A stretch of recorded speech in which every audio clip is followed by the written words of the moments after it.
Hey, hey there. Welcome to my leadership lunch. I wanted to just say hi, see how you guys are doing today. Welcome to Tuesday and whatever your week is looking like. I hope it's great. It looks beautiful outside. Man, we're kind of swirling down towards the end of summer, and I guess we still have some summer left. Let's not shortchange this the way that's at, right?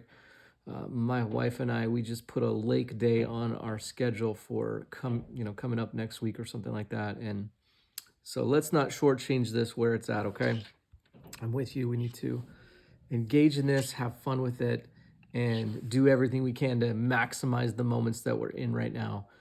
So, hey, we have been covering some content from this book, The 15 Invaluable Laws of Growth, and I can't emphasize this enough. It's a great resource. It's a great book.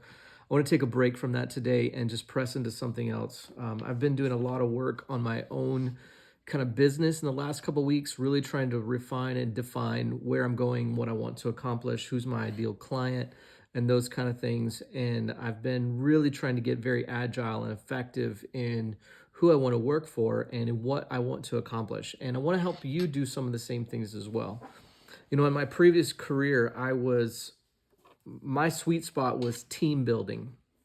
In fact, my wife and I were having a conversation about this the other day, and she was kind of helping me just kind of point out some things that were true of who I had been and what I had done, and some of the accomplishments that I had done over my time frame. And it's easy to sometimes forget about those things as you go along, the accomplishments that you've had, or we tend to struggle with what I'm not doing right now, or where I'm not totally efficient and effective right now.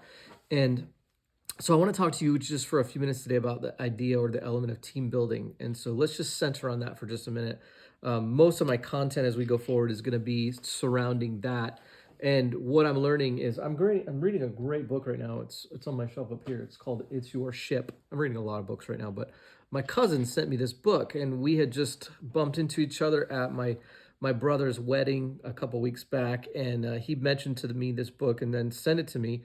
And I've been devouring this book, and it's just mind blowing to me.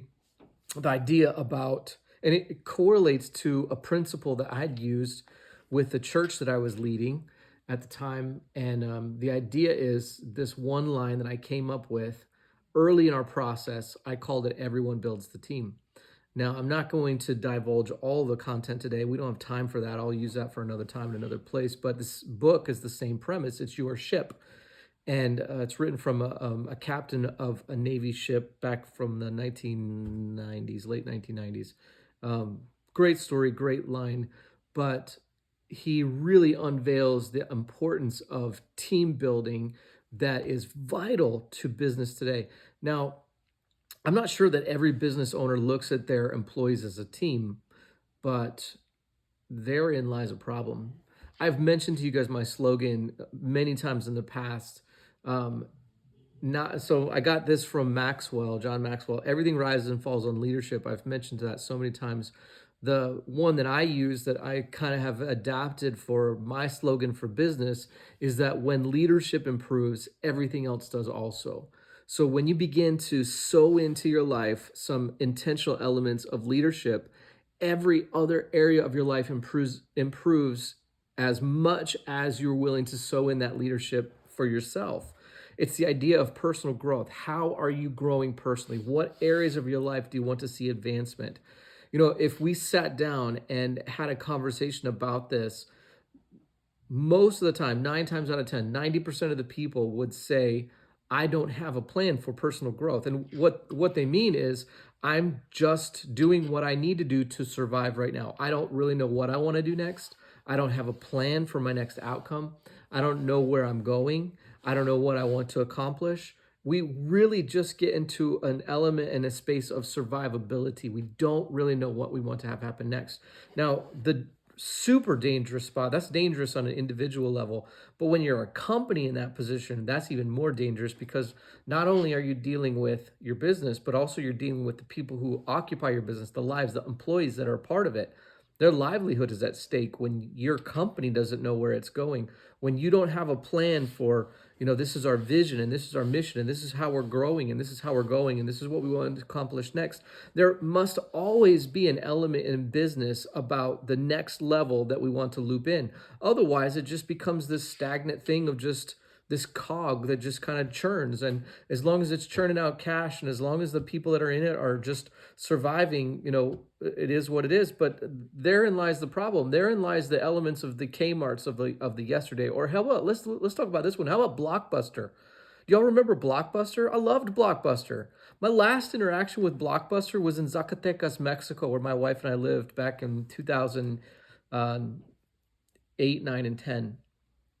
There was a Blockbuster there that we would go to. It was right next to the grocery store, and so that was the video store that you could use. And then there was these little mom and pop shop video stores that you could stop by and you could rent a video from. Now, this was also the day of Netflix. Netflix was already working at that time, and I think Blockbuster in the United States had already gone out of business, but in foreign countries it was still there. And I thought it was this nostalgic thing, like, oh my gosh, they have a Blockbuster here. This is crazy. You don't see Blockbuster anywhere anymore. Can you remember going to like the video store back in the day? Like to our kids, this is like, what are you talking about? A video store? It's the same thing when you talk about a CD player or a cassette player, or I mean, let's stretch way back and let's talk about the cassette tape or the 8-track, those kind of things. Like record player. My son has a record player now. It's amazing to me how that vinyls are coming back a little bit. But Blockbuster, do you know why Blockbuster failed? Many people already know this, but Blockbuster failed because they thought that Netflix was one of those flash in a pan business. It was going to rise and die. Do you know that Blockbuster had an opportunity to purchase Netflix early on? Do you know that Netflix has been one of the number one like top grossing companies for so many years now? I mean, they have just hand over fist grabbed market share. Even in the scope of so many other streaming networks now, they're all following Netflix, but Netflix still leads the pack. They may not do it forever, but they still lead the pack. Even though, I don't know, maybe you remember this, but do you remember when Netflix offered DVD service where you could like select your DVDs and they would send it to your house? And then when that broke in half and they split that into two companies, I was one of the people who was like, "Oh, Netflix is going down here." They didn't go down. Do you know why? It's because they adapted. When we have to adapt to a new style of something, and it requires new questions to ask. It requires a new pathway or new track towards growth and a growth model.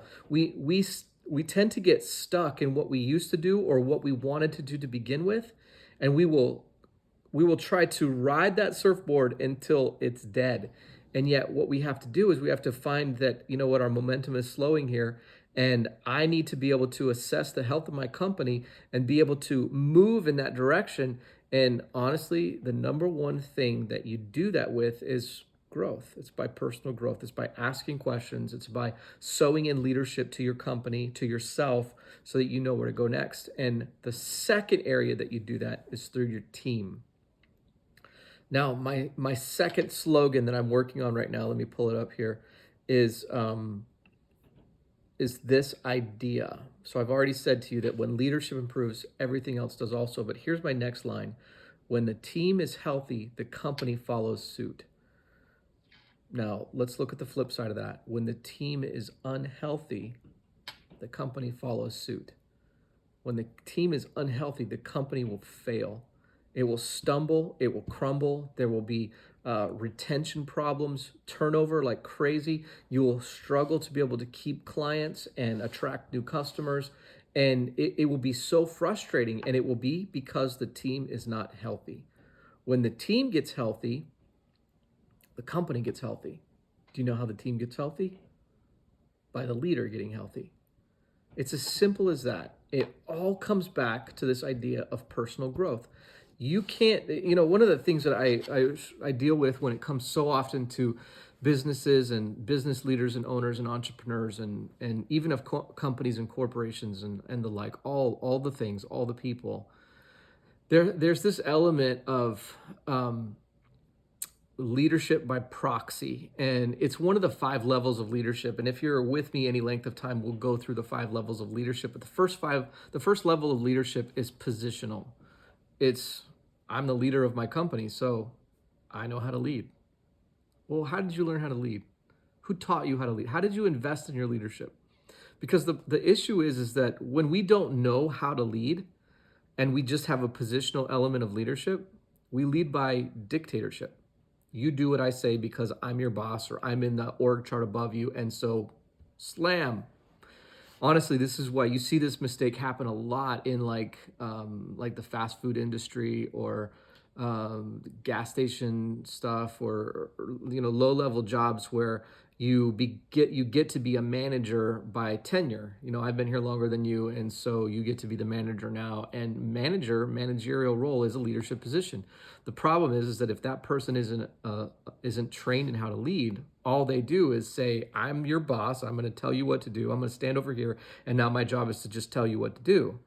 But I haven't learned how to actually equip a team and how to actually make it functional and effective and agile and efficient and all those things. That's team building. Team building is essential towards company thrivability. You can even break that down to survivability. So my question becomes to you is, how is the condition of your team? Now, honestly, if you're an entrepreneur, if you're alone in your business, your struggle, your pushback may be, well, I don't have a team. I don't have this. I don't have employees. I don't have people. I would actually encourage you and tell you that you're wrong. You do have a team. You just don't see them that way. You do have people.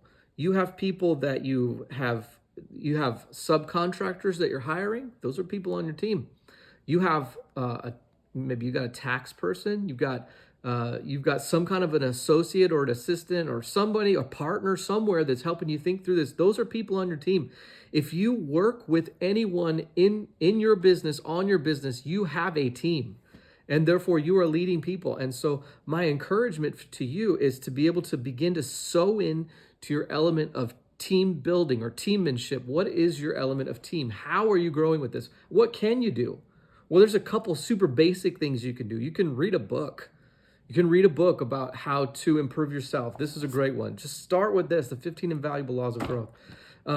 It's a great book to begin to process yourself. One of the books that I teach extensively is called Developing the Leader Within You 2.0. There's two of those. Developing the Leader Within You 2.0. I really take my high performance clients through that one specifically.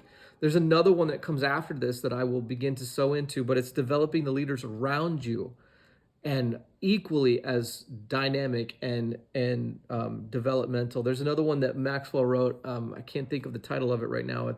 He uses all these numbers, but the 15 indispensable qualities of a team. So I believe it's something like that. But there are just some vital things that you need to have when it comes to building and orchestrating your team for movement forward. So talk back with me. What has been your interaction with team building, with you as the leader or with you as a team? If you could assess a team of your past that you had been on, and what was your experience with it? Was it a positive thing? Was it a negative thing? What did you love about it? What did you hate about it? Dialogue with me about what you see and what you experience. And let's figure out together what it takes for you to host and have a great team. Because remember, when a team is healthy, the company follows suit. So, how are you going to get your team healthy? Hey, it's been a privilege and a pleasure today to hang out with you for a little bit for Leadership Lunch. I look forward to doing this with you every Tuesday at 12 o'clock, and I will see you next week. Have fun.